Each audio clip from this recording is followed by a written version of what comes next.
Okay, so we're gonna go ahead and get started. So hello and good morning, everyone. I just wanted to welcome you all to this month's HMS training webinar. So this month we will be focusing on the HMS Part 2 training. So let's go ahead and get started. So this will be the agenda for today. I just wanted to give you a brief overview on some of the things that we will be going over in the training. First off, we will start with the introduction and policies associated with the HMIS Part 2 training. Then we will go on, go into how to do an intake and also enroll a client into HMIS. From there, we'll be creating and managing household numbers for the client that we first created. And then we will go over on how to create and manage services and make updates to our client records. And then we will exit our client from the program and also run a report. I do ask that we hold questions until the end of each section or to the end of the webinar. So first, I would like to introduce and discuss the policies associated with the Part 2 training. So what is Part 2? HMS Part 2 covers the data entry process and also the different functionalities of Clarity, which is the software that we use for HMIS. So when you work with real client data, there are some requirements that your computer must have in order to access Clarity. So your computer must be password protected at all times. And it must be logged out after 10 minutes of inactivity. Your login credentials cannot be displayed in a public area, meaning that your username and password should not be written on a post-it note and stuck on your desk. Please keep in mind that Clarity is only compatible with the following web browsers, which is Microsoft Edge, Chrome, Safari, and Firefox. Now Clarity has an updated function that will display a pop-up warning if you're using a browser that is not compatible with Clarity. So if you do get that pop-up, please be sure to update your browser. Do you have any questions before we move on to intake and enrollment? No questions at the moment. Okay. So when you first log into HMIS, you will be on the search page, and this will include a search bar. You can search for your clients by their first name, their last name, social security number, or even their date of birth. So you don't have to search up the full name. You can simply search up the first two letters of their first name and also the first two letters of their last name. And this might be helpful sometimes because a client's name might be spelled differently.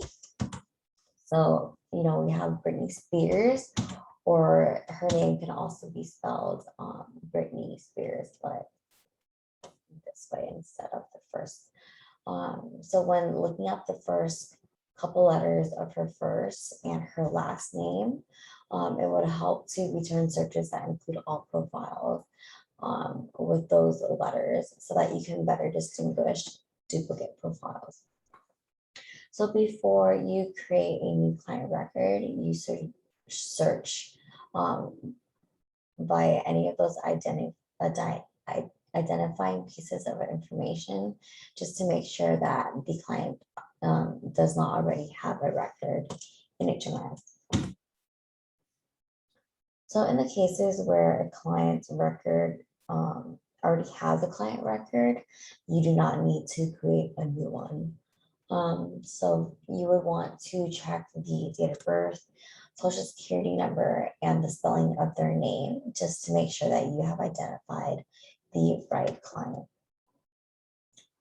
If you are able to confirm the accuracy of the information with your client, you will use the existing profile to enroll them into your project.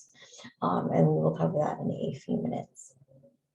If the client informs you that their information is incorrect, please be sure to update the client's profile before you enroll them into your project. So in the case that you do find a duplicate profile, duplicate meaning the same name, the same social security number, date of birth, please submit a ticket to the help desk with the unique ID, which is this ID right here, of both profiles to have them merged.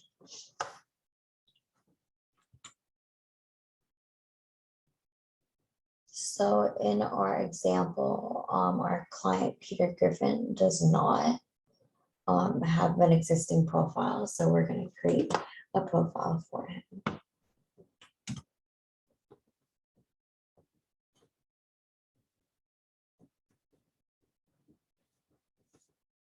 So after you click the add button, you'll be taken to the client profile creation page. So you need to fill out each field on this page and then save the client's information at the bottom of the page. The page will ask you for the client's name, date of birth, social security number. If the client has provided you with that information, they may enter it. Clarity has a function that if you spell a client's name in all caps or all lowercase, it will automatically correct their name.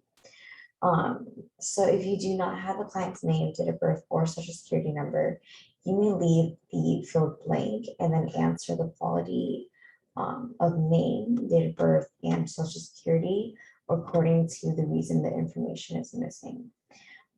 So for those fields, we can answer client doesn't know, meaning that the client doesn't know their name, date of birth, or social security number. The client can also refuse this information, or we can also respond that the data was not collected.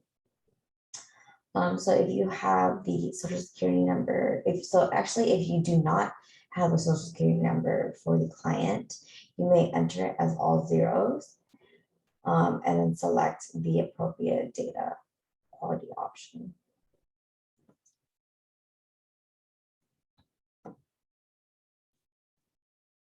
So you can see from the bottom of the screen that you will need a release of information form, and you can do that on the right-hand side of the screen of the enrollment.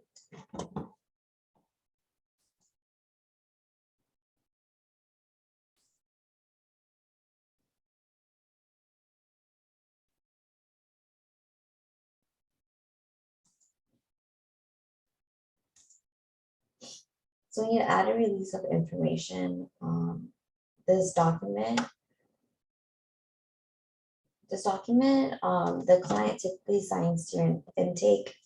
So when the client signs off on this, they're allowing your agency to share their information on HMIS. Since there are other HMIS participating agencies that will have access to their information. So if they sign off on the ROI, select yes on the permission field, and then enter in the start date. This is the date that the client signed the release of information. Typically the end date will be 7 years. So you do not have to touch that field. It will all auto-populate for you. And then you would select the document type of which the ROI is stored. If they select no as their consent, you can see that all the other fields disappear. Do we have any questions? No questions at the moment. Thank you. Okay, so we're going to go on to creating and managing households. So what exactly is a household? A household is, it could be a single individual or a group of people who are enrolling in a project together. So in HMIS, there are two household configurations to manage. There is a global household, which is connected to the client's profile. And there's also a program household, which is connected to the client's enrollment. So before enrolling clients into a project, you must make sure that the client's global household accurately reflects the client's current household composition.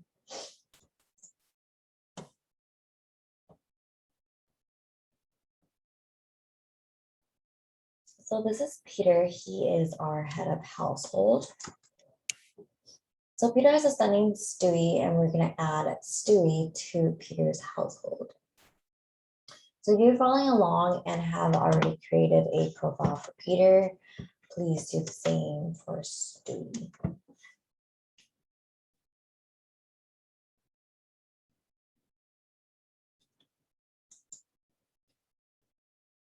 So now that Stewie has a client profile set up, we will be able to link Stewie to Peter's profile. So to do this, you will go to Peter's profile page and then go to the household members section, which is going to be on the right-hand side of the page, and then you're going to click manage. And then it will take you to the household management screen. And from there, you'll be able to search for Stewie under this section. And then once you hit search, Stewie's name will appear and you'll be able to add him to Peter's global household using the add button. Sometimes instead of an add button, a join button will appear. This means that the client is already in another household, but we will go over what to do when that situation occurs.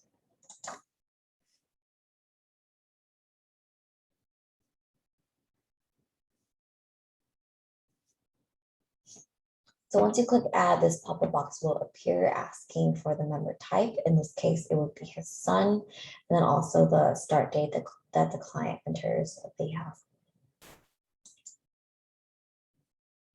So now we would like to add another member to the household, Brian. Since we already went over on how to create a new client profile, please add please add Brian to the household.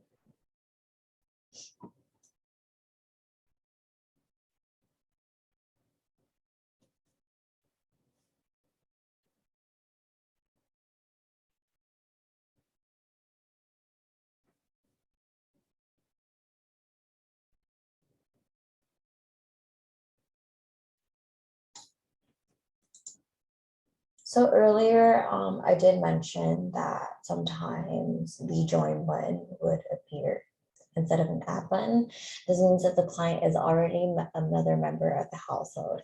So the first option, you can do one of two things. The first option is have the client of which you are on leave their household and join the new household. In this case, it is asking us if we want Peter to leave his household and join Homer Simpson's. So if you click on the first option, it will ask you for the date when Peter left his household. Since Peter is the head of household, it is asking us to name a new head of household that will take his place. Then it would ask us for the relationship to Homer, and then also the start date of when he joined the household. Or you can do the second option, which would be have the client, the one that you looked up, leave their household and join the new one. So in this case, we would have Homer leave his household and join Peter's. If they are not the head of household for the household that they are leaving, you will only need to identify the relationship to the head of household that the new client is joining. So in this case, let's say that they are cousins. But in this scenario, this is not part of our case. So we will just go ahead and move forward with the Griffin household. So now I'm going to show you how to exit a client from the global household. For this example, we will kick out Brian.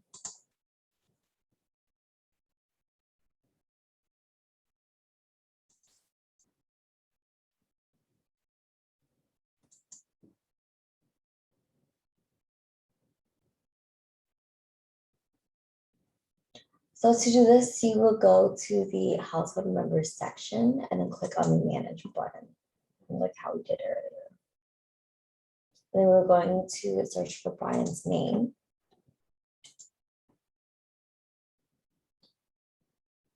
And then click on the edit icon next to his name.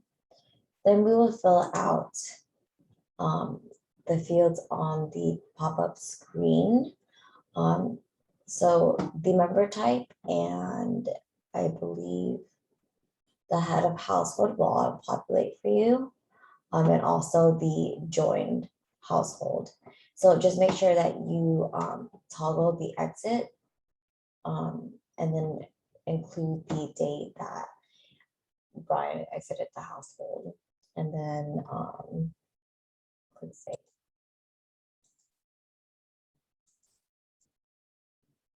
So now if you are following along, this is what your current household should look like. Any questions before we go into enrolling clients into the project?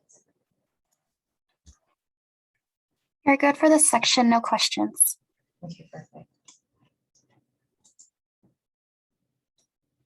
Okay, so now that we've got Peter's global household set up correctly, we want to enroll his household into a project. So we're going to go ahead and enroll them into the Springfield Homeless Shelter. So how you would do this by going to the head of household's profile, click on the programs tab, and then go down to the programs available section, and then click on the drop down arrow next to the Springfield Homeless Shelter.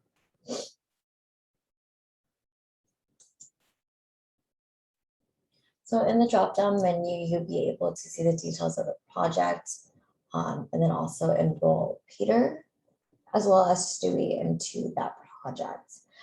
Just be sure to hit the toggle under include group members to enroll Stewie as well.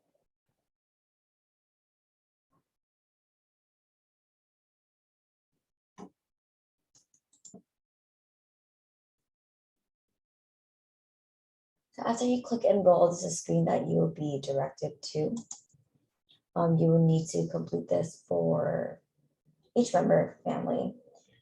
So there are some key points that I wanted to cover because these data elements do need some extra attention paid to them as they affect numerous HMIS reports.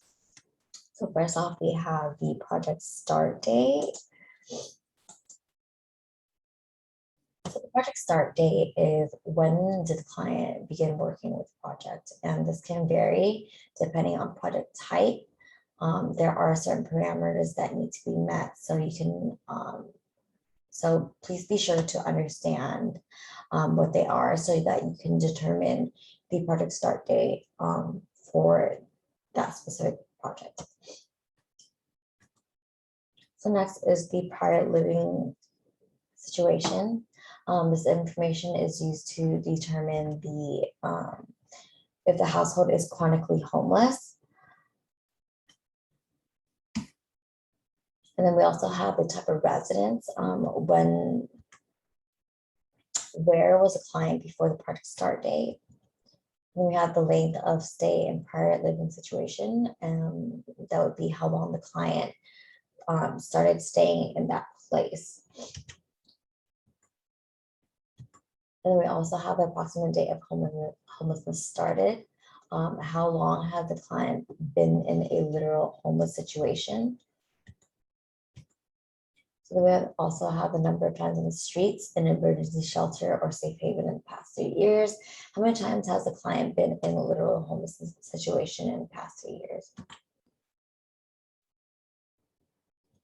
And lastly, we have the total number of months homelessness on the streets in emergency shelters or safe haven in the past 3 years. So that would be how many cumulative months.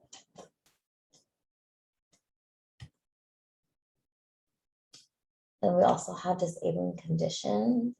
So does the client have a disabling condition? This is used to determine a client's chronic homelessness status. So this isn't really important that if the client does have a disabling condition, that you select a yes, and then yes for the type of disability that they have and whether it's long-term or not. So if you select yes for physical, chronic health or mental health, it would ask you to specify whether it is long-term or not.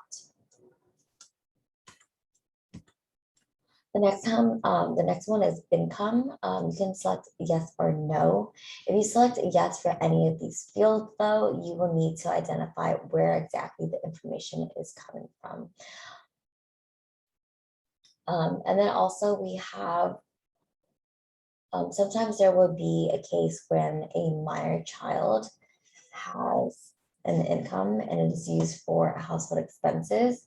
You will need to add the amount to the head of household's record. This is because a minor cannot have an income record made for themselves.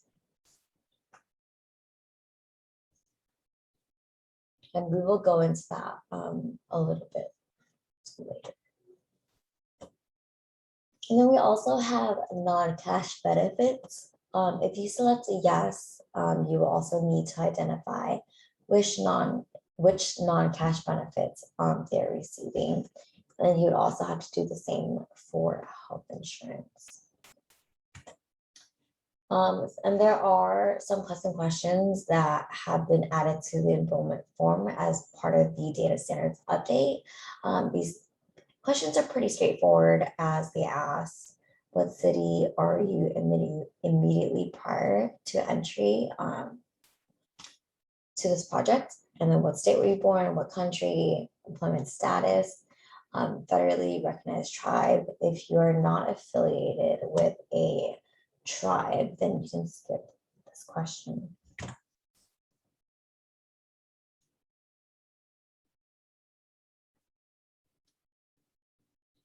Do we have any questions before we start going into services and updates? You're good for this section. No questions. Okay.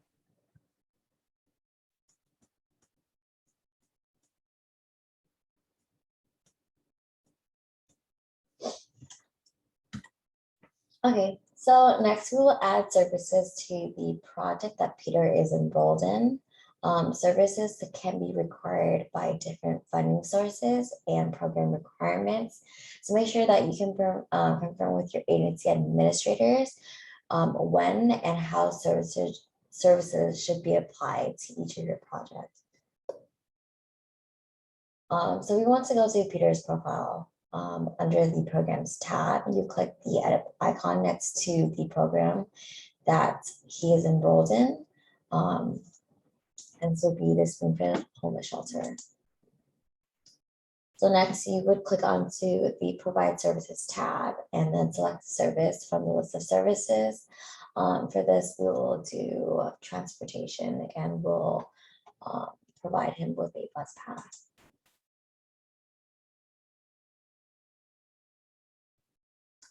So from there, you'll be directed to the screen where you'll be able to add a start and end date to the service, adding group members if necessary, and then also include a note for the service that you provided. And then once you're done with that, you click submit. Next, we will go over how to create services, attendance for Peter. So sometimes you will have services that are offered to clients on a day-to-day basis, like food or transportation. We think that it would kind of take too long if you were to add these services in the usual way that I just showed you. So these services are provided on a day-to-day basis or even multiple times a day. And these can be set up to track by attendance. So you would do this by clicking on the launch pad and that would be on the upper right hand corner, and then you would select attendance.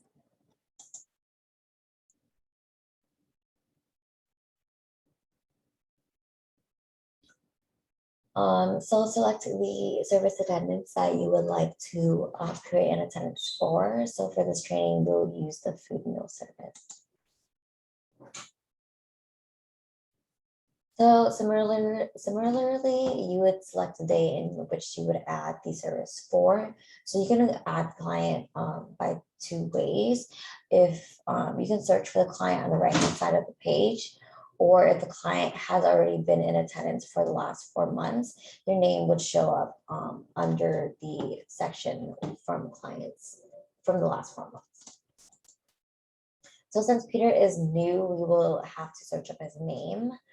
So once you hit search, his name will appear with the add button on the right, and then you can click on the add button to create the attendance for Peter.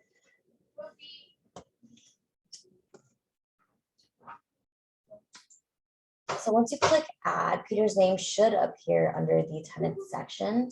You'll be able to do this as many times as you like, and the final result should look a little something like this.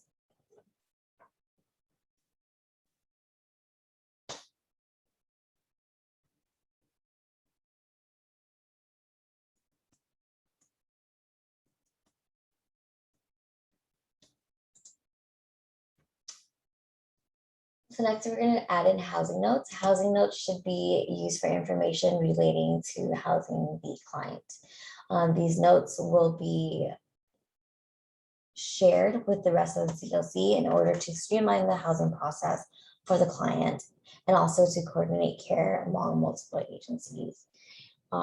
So you would do that in the same way under programs, provide services, and then under housing notes. So housing notes follow the PIRP format, which is the purpose, intervention, response, and plan.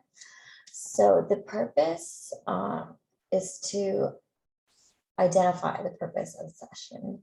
So why is this session necessary? So an example would be that the client is currently receiving rental assistance and needs to continue making rental payments when the assistance is over. Next is intervention, which would be the intervention you provided in the session. What did you do to assist the client? And so an example of that would be that we identified benefits for that the client might be eligible for, and refer the client to resources to assist with resume building. And then the next one would be the response. What is the response of a client to your intervention?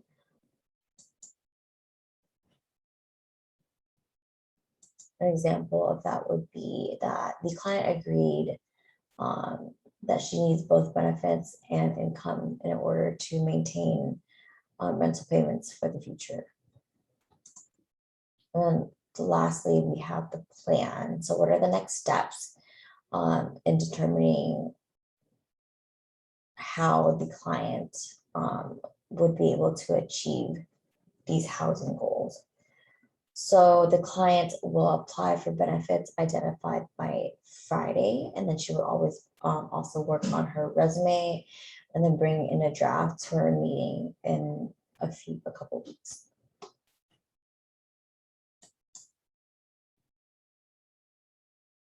So this is what it should look like as a housing note.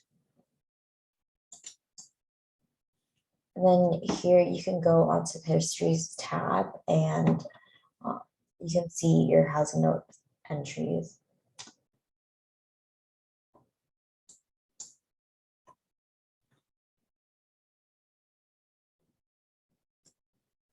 So the next thing I wanted to go over is how to add a client note. But this would be on an agency level.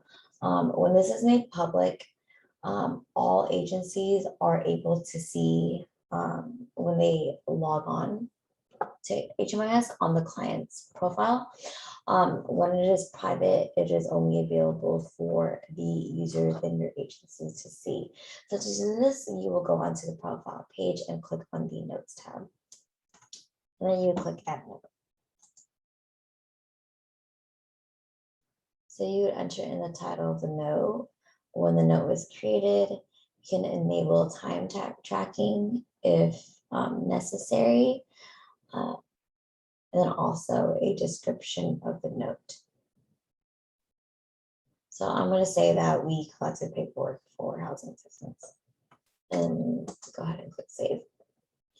And then now we can add client notes to on a project level.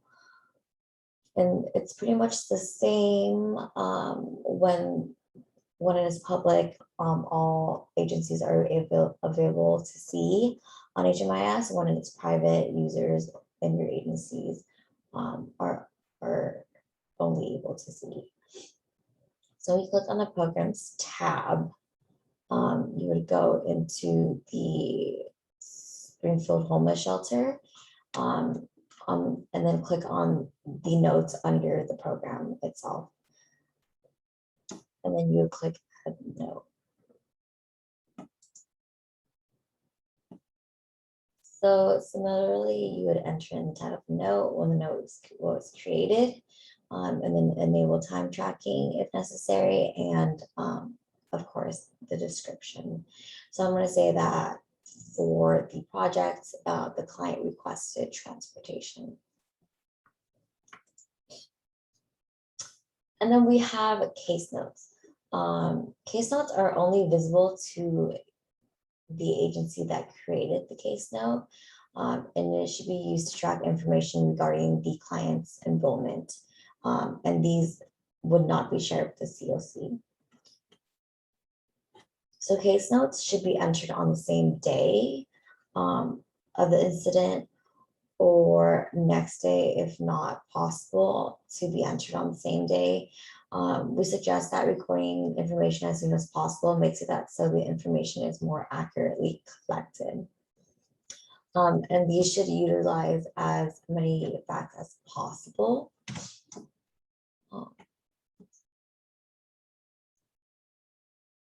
And it should avoid diagnosing jargon, stereotypes, or prejudices. And it should also avoid emotionally charged words such as abnormal, dangerous, impulsive, threatening, uncooperative. And they should only contain relevant information that is important and relates to the client's well-being. So we're going to go over some examples of what good and bad case notes are. So the first example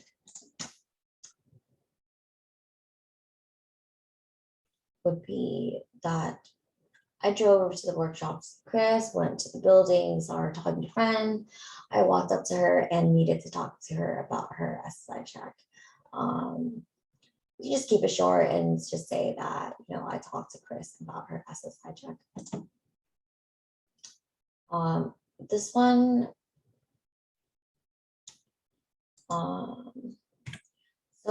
so a bad example would be to say that Derek was acting out. A good example would be that Derek skipped school and was caught shoplifting. And then the last one, Mrs. Jacobs sounds very depressed. A good example would be to say instead that she stated, of course I'm depressed, wouldn't you be too if you're in my situation?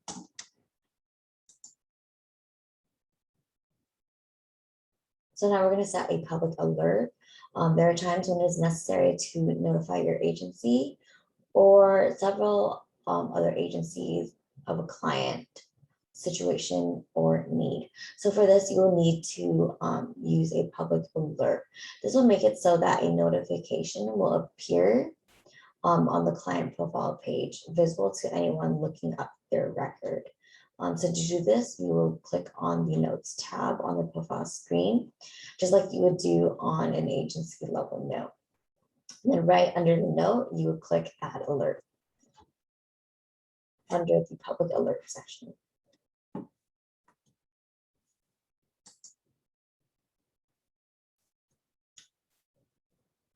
So you would enter in the title, when the alert was created, a description explaining for the reason for the alert. I'm going to say that if Peter is searching for his driver's license, he can pick it up at our agency because he accidentally left it here. So if you select the private checkbox, you'll make the alert only visible to staff members in your agency. If not, then it will be visible to anyone looking up the client record. Go ahead and click Save.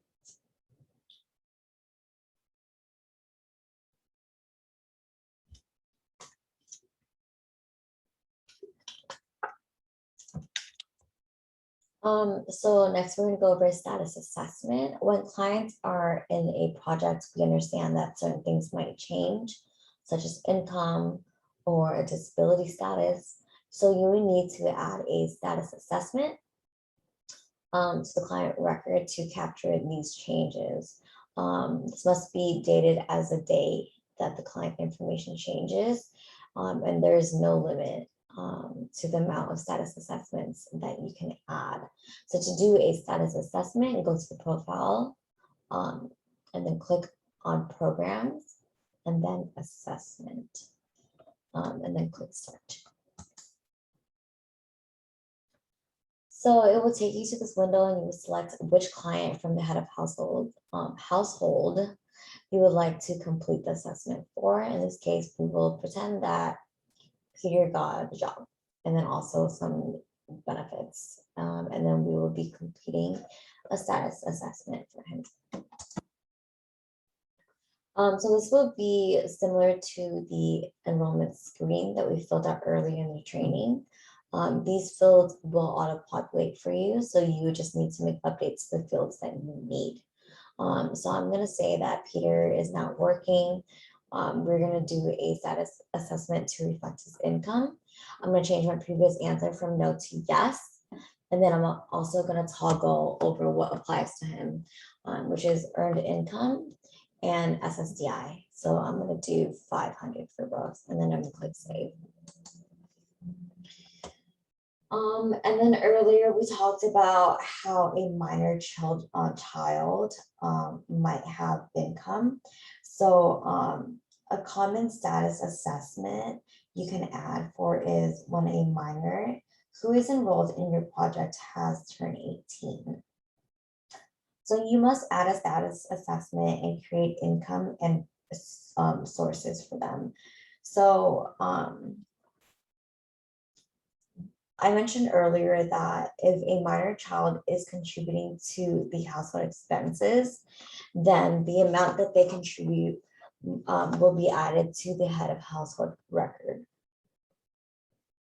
So when they turn 18 while they're in the project, and they will continue to contribute the same amount to the household expenses, you will create a status assessment, and for the income from any sources field, select no to show that they are not contributing additional income. Unless they are contributing more money, then you would add the additional amount that they are contributing.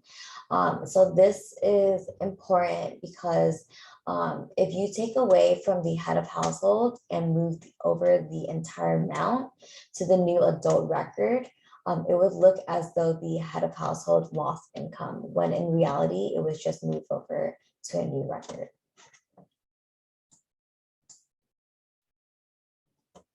So next is the annual assessment. You would have to add an annual assessment for an individual when they have been active in your projects for 1 year.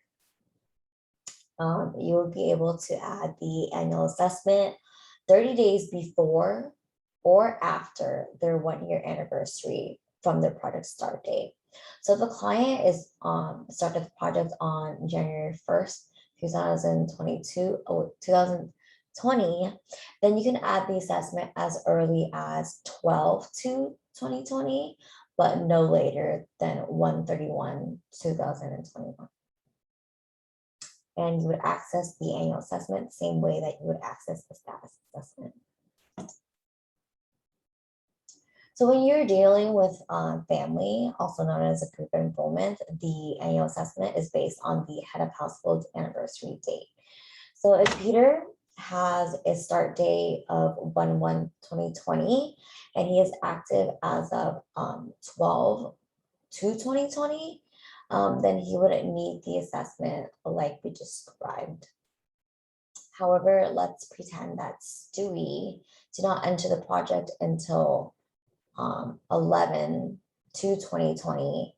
He would still need to get the annual assessment by 1/31/2021, because that is when the head of household should be getting theirs.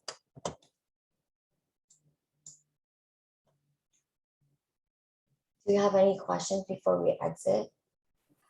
Yes, we had one question regarding if we should include group members in a service. And I'm going to share a knowledge base article for everyone to review, but you would include the group members if they're also receiving the service. We also have additional knowledge base articles on the topics we're discussing today, so we'll also include that in our recap email. Thank you, Elizabeth. So now we're going to go and exit clients from the project. So the client is no longer in need of your product services, you will need to exit them from the project. You need to edit the enrollment for the head of household in the project that they are exiting. So you will need to go to the Programs tab, click on the Edit button next to the project that you wish to exit the client. So you select the exit button on the right-hand side, like it is shown here. So after you select the exit icon of the enrollment, you will have the chance to select the names of the people in the household that you wish to exit. And then you would also have to answer some exit questions for the people that you have selected. So one of the required questions is the destination on where the client is going. In this case, I'm going to say that Pierre is renting with no ongoing housing subsidy. Destinations should match the housing situation that the client will be staying on the night that they leave your project. And then it will also give you the chance, if you do have any services that are open, you will be able to close out those services. And then you would just enter the date that the client has exited and save and close. Do we have any questions for this section? Very good. No questions for this section. So now we're going to go ahead and run a report. To access the HMIS reports, we would go to the launch pad and click on reports to access the list of HMIS reports.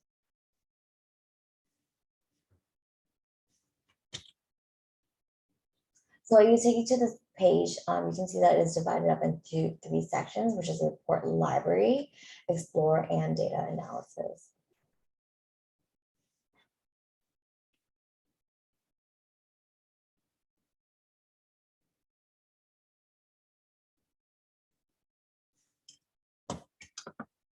The report library, this contains canned reports. These are reports that are made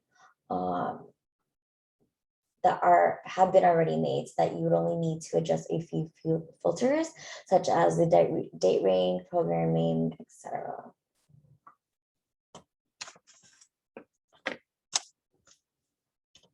And then there is the Explore tab. Will give you a chance to play around with Looker and create custom reports. And then we also have data analysis. This is the library reports that will contain any custom reports that we have created specifically for your agency. So you can expand these sections to see the reports that are there. And then you can select more information on those sections, and you will see a summary for the purpose of the report. But for this training, we will use the CAN reports under the program-based reports.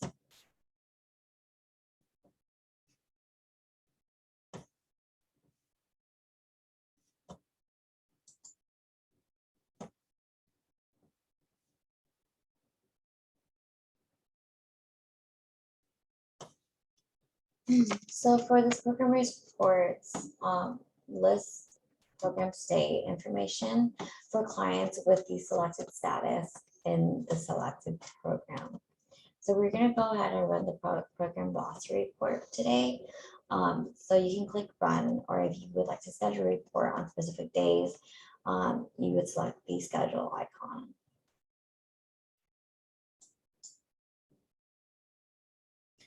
Okay, so for the programs, you would select the project that the client is enrolled in this case, the Policeman for Homeless Shelter. And then for the status options, it gives you a list of options. One would be deactive within report date range, meaning that the client's project stay is active at least one day within that range. And then we also have enrolled within that date range, meaning that the client's enrollment date is in that date range. And then we also have exited within report date range, meaning that the client's exit date is in that range. So for this training, we would use that the active within report date range, and I'm going to do 10/1/2020 to 10/31/2020 because that was when our client was enrolled into our project. And then the output gives us 3 options, which includes a web page, PDF, and Excel. A web page is a functional format that will allow you to click on errors found in the report. And then once you click on it, you'll be taken to the client record containing that error. A PDF is good for when you have official reports or grants that you would like to submit. And then also the Excel file. You can use an Excel file to manipulate or organize your data. For this training, we're going to use the web page, and then we're going to go ahead and click submit. So you see that is in the queue. We will give it a moment to open up. Once it is ready, another notification will pop up, and then you'll be able to open it from that notification. And then it'll look a little something like this.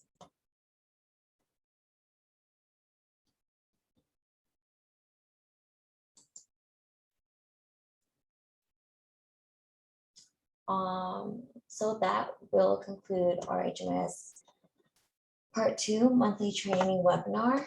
I just want to remind you that we implemented a HMIS Part 2 training task list for users to complete as a new onboarding process. And then also we have a recertification process. So you can use this link on the page to access that task list. And then also encourage you to search up the skills tests, knowledge base article for any questions that you may have regarding the task list. So the task list will basically test your skills on everything that we've covered today in the HMIS Part 2 training. So if you're doing the new onboarding process or a recertification process, you will need to submit an HMIS Part 2, actually, an HMIS account update and testing form to reflect the results of that task list. And this will be done by your agency administrator. So we will be sending out the materials from today's webinar, so please be on the lookout for that. And I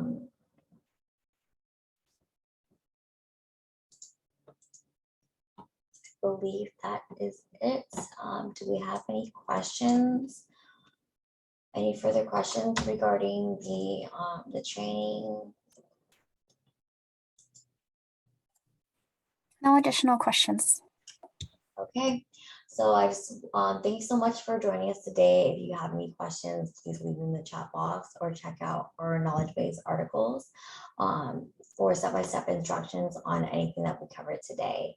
And if you have any questions specific to your agency, please submit a ticket to the help desk. And thank you and have a great rest of your day.